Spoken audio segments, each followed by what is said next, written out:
Okay. And is it Zofia? Yeah, Sophie, it's fine. Yep. All right. I shall start. We've got some good equipment in this place. Yeah, we're pretty lucky here, really. We don't do too badly. I've been doing this for about 6 years, so you know. But I'm a little bit nervous with You got it down? Sort of. It's all right. I'll try. I can talk underwater with a mouthful of marbles. Oh, well, somebody said to me you're a bit of a chatterbox, so. Oh, really? Yes. Okay. So there we are. But, no, we'll keep it up and bright. Okay. All right, I shall start.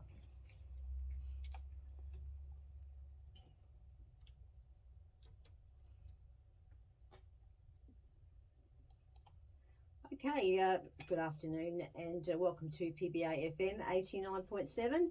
And with me this afternoon, I'll say, we have Mr. Normie Rowe with me in the studio. So how are you, Normie? Good, thanks, Zoe. How are you? I'm very well, thank you. And a big thank you for coming in and doing this for us. Oh, no, my pleasure. Oh, it's fantastic. Now, you're an Australian, obviously, singer, songwriter. You've done theatre and soap operas. You're a man of many talents. I don't know how talented I am in all those things, but I've had a go at most things. Yes, yeah.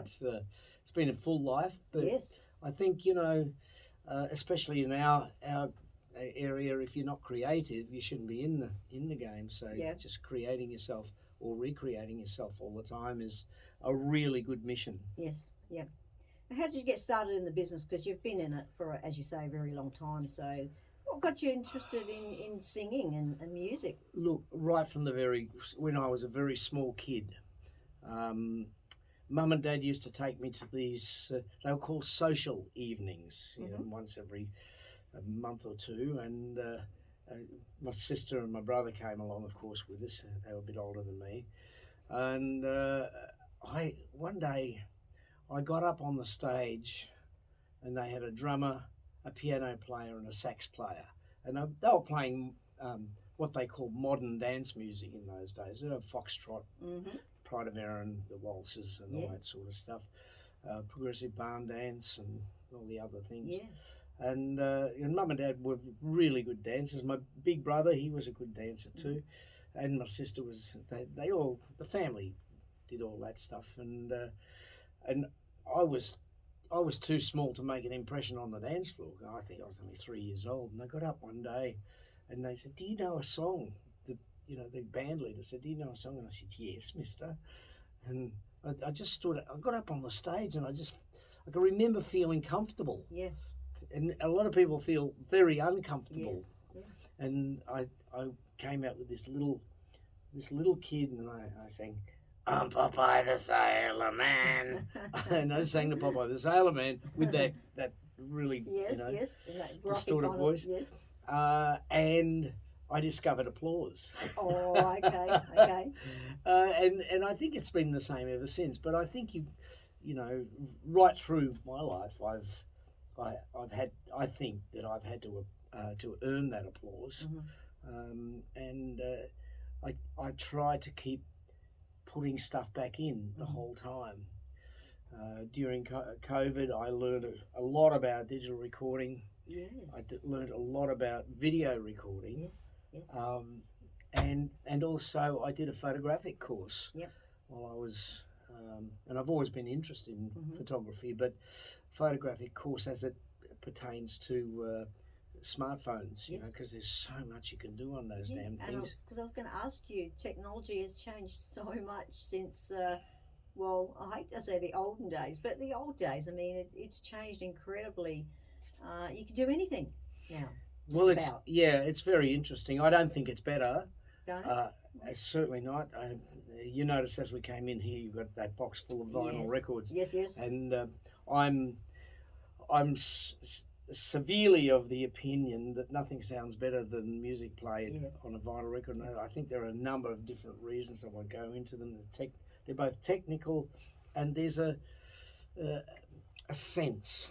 There's this sense. There's a warmth about it. But I know the technical reasons, but it's in this interview. It's sorry. Yes. Yeah. But it's got to do with pulse code modulation. Yes. Yeah. I mean, vinyl, and I think vinyl is coming back too. It's making a comeback. Oh yeah, Yeah. Vinyl is outselling CDs at the Yes. moment, Yeah. which is a fantastic thing. And I noticed Sir Elton John's new album, Hmm. which has a track recorded with him and a Sydney group, Yes. and that sounds Yeah. really great. I only heard it for the first time this morning, Yeah. and it sounded terrific. Mhm. We're able to do all those sort of things with digital Yes, recordings. that's right, that's right. But it's also coming out on a vinyl as well. Yeah. Yeah. And he said on a cassette. Oh wow. Yes. He said it's my least favourite format, and Yes. from my point of view, I agree with him. I Yes, just think yes. cassettes should never been invented. Yeah, they were very, they were difficult. You needed a pen or a pencil sometimes to get that little rewinding thing happening. Yeah. Sometimes. I remember once I was talking to Derek Polici, who was the original drummer for Little River Band, Mhm. and he'd just come back from the States. He said, "Have you seen one of these?" And it was the first Walkman I ever saw. Oh wow. The Yeah. Sony Walkman, Yeah. And it's only a smidgen bigger than a cassette tape itself. Yeah. And I thought, wow, this is fantastic. And it sounded all right, Mhm. but cassette tapes could never sound as good as reel-to-reel Yeah, tapes, and yeah. certainly not as good as vinyl records Yeah. as well. And how did you start your band up back in the was it the 50s, 60s, early 60s? Well, no, the 60s. Yeah. I was talking this morning with the guy that I started singing in a duo together. Mhm. I'm going to see him next week. Mm. And Mel was in Tony Worsley's band, the Blue Jays. Yes. And Mel and I lived in the same suburb, and we went to high school together, and we were about 12, and we started singing Buddy Holly and Everly Brothers songs.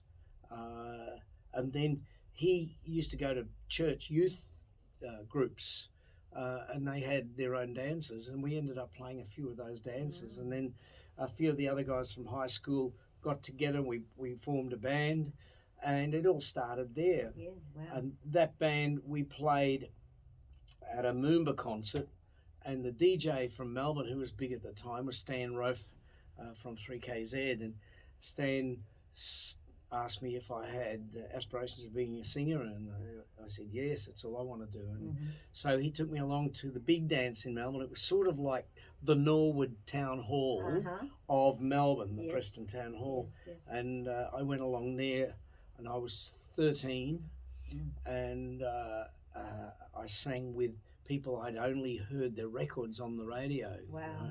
The Thunderbirds, and Oh. Johnny Chester and Yes. the Chessmen, and those sort of people, Colin Cook.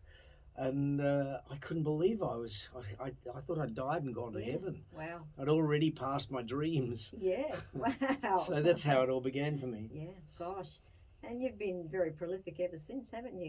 You how does songwriting come? Does it come easily to you? No. No. It's really a chore for me, Yes, it and is. I've got a habit of thinking just because I wrote it doesn't necessarily give it the right to be recorded. I know Yes. that sounds Okay. from a lot of songwriters' point of view. Yeah. Oh no! But my attitude is this: if I can't write a better song than one that's already been written, why am I bothering? Yeah. And so I've written about 4 or 5 songs, Yep. but I always try to find good songs that I can relate to, and that I think my audiences can relate to. Yeah. So you're a bit critical of yourself, are you? I'm analytical more than yeah, critical. okay, yes. I do appraisals of myself of every show I do. I do you? appraise Yeah. those shows afterwards. Think about it, how better it could have been. Yes. And I guess that's what's sort of kept me busy and kept me going. Yep. Yeah. So during the COVID, as you said, you learned other things just through necessity, is it, or because you sort of had nothing much? Well, Couldn't do much, I guess. I wake up in the morning and I make my bed, Mhm. unless I'm in a hotel. Yeah. They're going to do something for their money. That's right. So I get up in the morning, I make my bed, I have a cup of tea or coffee, whatever, and I start doing something. Yes. And usually it's what I'd planned to do. I make a plan the night before, because sometimes it's hard to get going if you don't. Now, what was I thinking I need to do? Yes. So I make a plan. Sometimes, quite often, I'll have a list, and it's funny. I remember when I first went professional, and I was 17. I remember very well deciding that it was going to be a job of work for me, not a coasting thing. Yeah. And so I've always treated it that way. I've always had a diary. I've always written in the diary what I was going to do. Fortunately, today my diary is on my phone, and I think I'm a self-starter, and you have to be a self-starter in this business. Yes. You know, you can't rely on going along with everybody else. Yeah. I've got this philosophy, and when I talk to young people in the industry, I ask them one question. Yeah. How many letters are there in... No, what industry? And I'll ask you the question. So what industry are we in? Music. Another reason for it? What else? What other names for it? Oh, gee. I mean, we could say the performing arts. Yeah, Yes, that's true as well. What else? Yeah. Gee, I don't know. I'll give you a Put me hint. on the Dum, spot. dum, dum, dum, dum, dum, Oh, dum. show business, yes. Show business, Yes, right? of course. So how many letters are there in show? Yeah. 4. Yeah. Yeah. And I'll let you count them, but how many are there in business? Oh, hang on, I'll have to write that down. I was 8. Yes. There you go. Right? So my Yeah. opinion, that's the ratio of effort you need to put in. Yeah. You need to put in twice the effort into the business as you put into the show. Yeah. Now, the show means learning your skills, if you're playing an instrument, Yes. all your scales, all that sort of stuff. If you're a singer, learning all the techniques, the technical side of singing and all. So that's the show, and being able to present yourself, all that sort of stuff. And then there's the business, because you can be the greatest artist on the planet, but if you don't do the business to make sure that you treat that thing that you have now as a product, you'll need to work on your public relations, your sales, your accountancy, your management, your lateral connections with other people in the industry. All of that sort of stuff is without any of that, there is no show. Yeah. Yeah, there's a lot involved, isn't there? Well, it's a business. Yeah, yeah. But what do you make of the new music now? I mean, we've got streaming services and things like that we didn't have back, in the day, and you can listen to anything, anytime, anywhere. Well, the music industry especially has always been probably the forerunner of every industry. If you run an engineering company, you're probably a bit wise to watch what the music industry is doing. Yeah.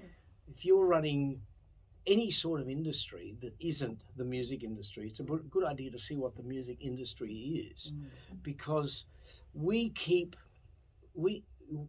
our industry keeps reinventing itself constantly. And what happened around the time of wave files and digital recording, MP3s and all that sort of stuff, what happened there was the beginning of what they call digital disruption. Yes. And the big record companies were too slothly to be able to make the changes. And that's why there are no big recording companies in Australia anymore. Yeah. Right? Just about everything is independently produced. So if they had been half smart, they'd have worked out how to get involved in all this. I mean, even the television networks have taken a decade or more to get their head across what, and they've been given stuff hand over fist from federal government. Each channel identity, each network has about 4 or 5 different channels now. Now, they've just been given all this stuff, and they still haven't worked out how to... there's another thing called monetize, or to make profits out of it. They're still trying to work it out. So but the music industry has been doing that since Beethoven. Mm-hmm. Okay, so Beethoven sits down and he writes an arrangement, a score of this new symphony, and then he had to hand it over to copyists to copy out for the orchestra, the 40, 50, 100-piece orchestra, whatever it is, copy it out.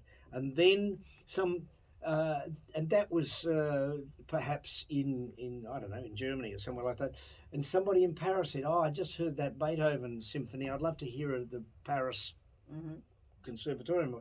So the copyist had to go and copy by hand all of those arrangements and send it over to this orchestra. And that happened for not just decades, but perhaps, a couple of 100 years. Yeah. And then on comes people like Caxton, and they invent this printing press. So copyists looked at this and said, oh, my job is going now. Right? Didn't quite work that way. Yeah. But, and then we fast forward to the 1950s, and some smarty works out how to press a 7-inch vinyl record, and it was cheap enough for the teenagers of the day to be able to buy. And so a lot of the music of the late 50s or the 50s and the 60s was aimed straight at the teenagers of the day. And it was the first time in history that the family music had been wrested from the head of the household. Right? The kids all of a sudden had records. And when I was first recording, I had kids coming up and saying, I've got all your records. We don't have a record player, but I've got all your records. Oh, wow. And so, a lot of industries went by the wayside. Things like the paper roll for the pianolas. Our last one of those only actually finished up about 10 years ago in Sydney. And so, it's been an interesting industry to be fascinating too. To look at be a voyeur. Yes.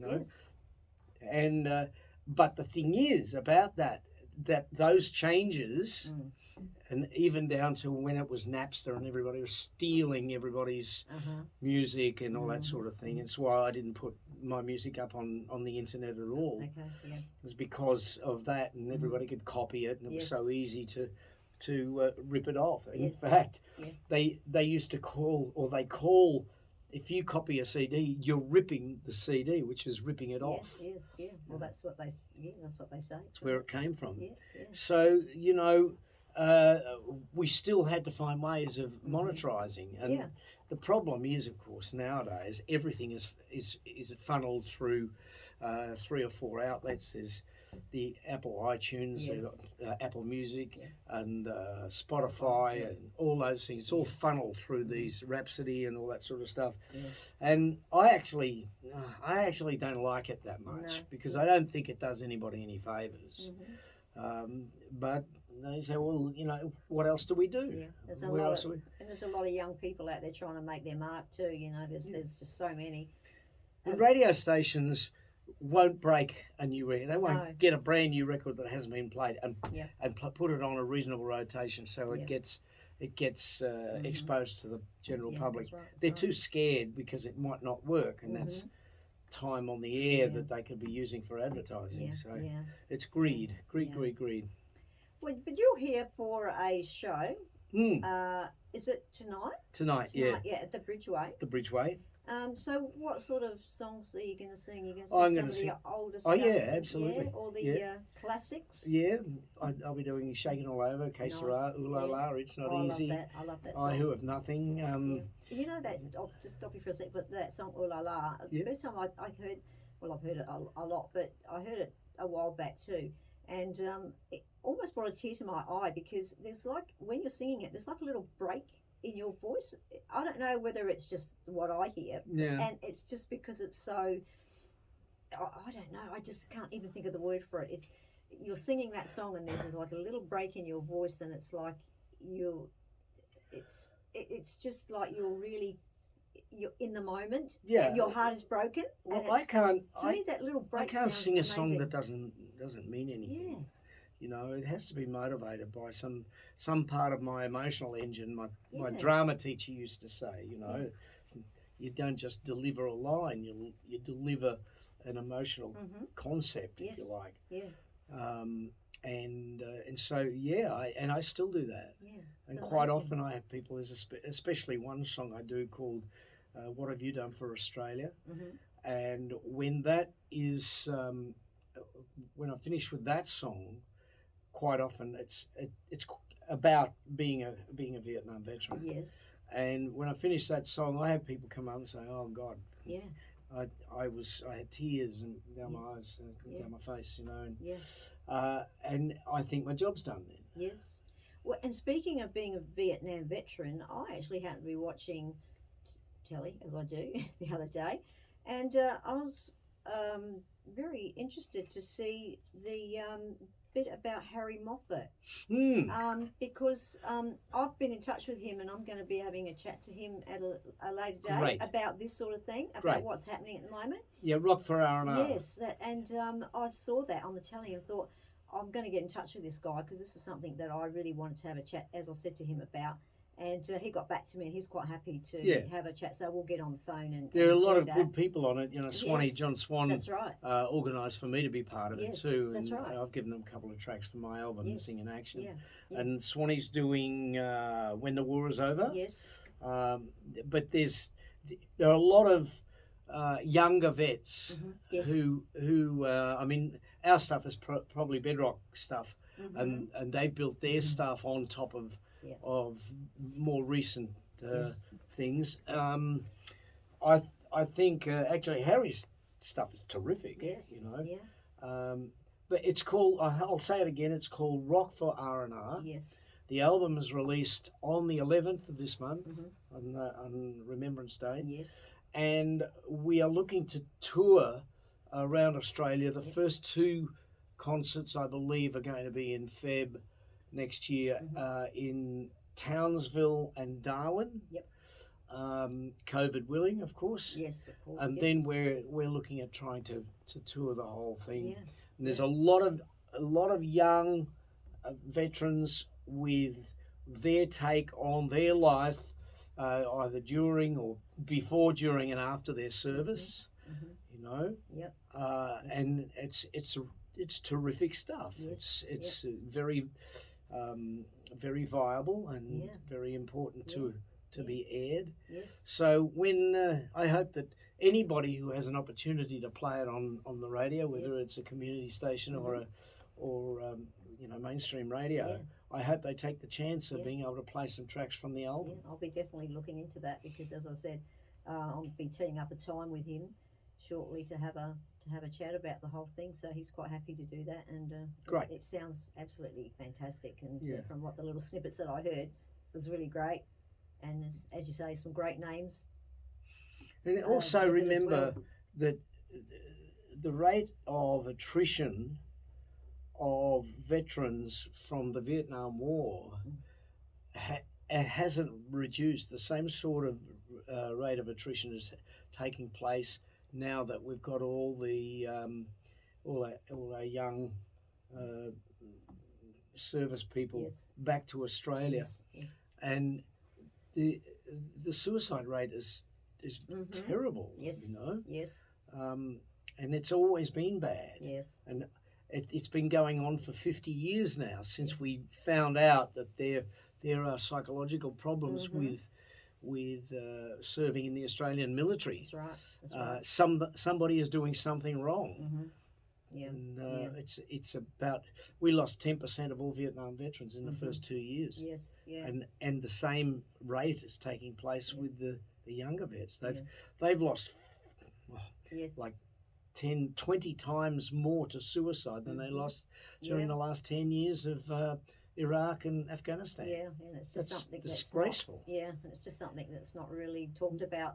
And you've got the ABC constantly having a go at the Australian military. They're trying to find something anything to tear the Australian military down. And I think the ABC should, to be honest, I think they need to have a good look at themselves, because it's a biased organisation, and they are not doing any favours to anybody with their take on it. But this music thing is a great.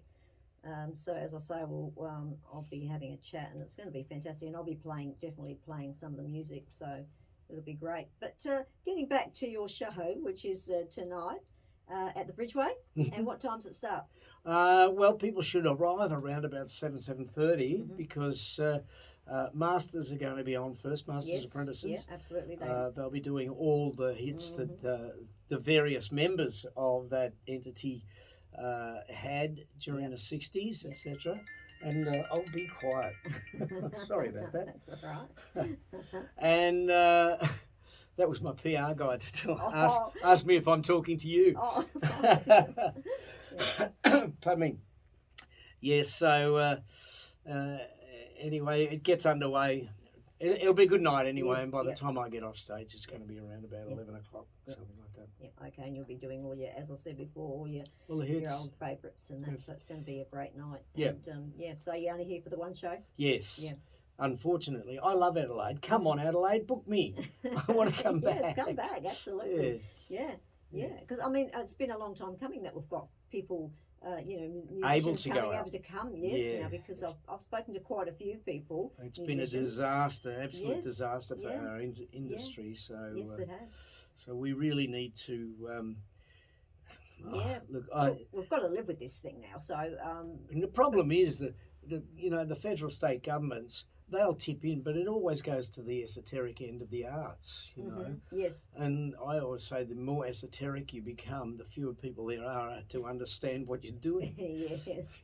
So we need to have a good look at the way funding and grants are handed out, so that we can actually get more into the mainstream. Yep, that's absolutely true. And I spoke to Brian Cadd not long ago, and he had to cancel all kinds of gigs. And lots of I lost 35 concerts. Yeah, and it's been a long time coming. So I've been touring with Dinah Lee and Jade Hurley, and have you? Yeah, they've been great, good fun shows, and they've been really successful. But we've only got to do them in Queensland. Yeah, Jade Hurley. Yeah. Wow. I mean. We have to make sure there's no lid on the piano key because he's accident prone. Oh, is he? Oh, good heavens. I can remember him from, back in the day. Well, he used to be on 6 o'clock rock in 1956, that's right. 7. Yes, Absolutely. Oh, isn't that amazing? Jade Hurley, that's a name I had not heard in a really long time. Gosh, that's he whips up a storm and he does. then staggers off stage, the poor old bugger. It would be so good. But as you say, at least you're sort of able to keep busy, I guess, in Queensland, doing things around. We've done it reasonably well. Actually, my partner lives 15 minutes south of the border in New South Wales. Okay. So I can't get to see her. Yeah. But I did a week 200 kilometres north of Weipa. Oh, yes. Yes, up 100, the top. 170 kilometres south of the tip of Cape York. Yeah. So I can drive 3,000 kilometres north, but I can't drive, 20 minutes south to see my partner. So it's been tough. I know. But hopefully this will all be behind us soon, and we'll all be able to travel and do the things that we want to do in the arts, and the music will all be back. Yes. How it once was, which will be fantastic. But we'll leave it there, Normie, and I just wanted to thank you very much for your time and for coming in. And do not forget, you'll be at the Bridgeway at Paraka tonight. Yeah. So get in there early, and is it COVID restricted? Is it sort of? Oh, we always have a COVID plan. I think we always will have to have some sort of either COVID or even if it's a flu plan or anything like that, because we have to start realising that the bigger. The bigger the population and the closer we live together, the more likely there's going to be for some sort of transference of viruses and things like that. That's right. But that's all good. But anyway, get in there, and it starts at 7:30, and the Masters Apprentices will be on first. Yep. And then you'll be on after that doing your standard and all your favourites, and my favourites as well. So a big thank you and have a great show. Great. Thanks very much. Thank Amelia. you. Great. Now, I better ring him back. Yeah, I know you have another gig at 5AA. Yes, that's at 1 o'clock. I've got plenty of time. Oh, that's good. There we are, Lionel.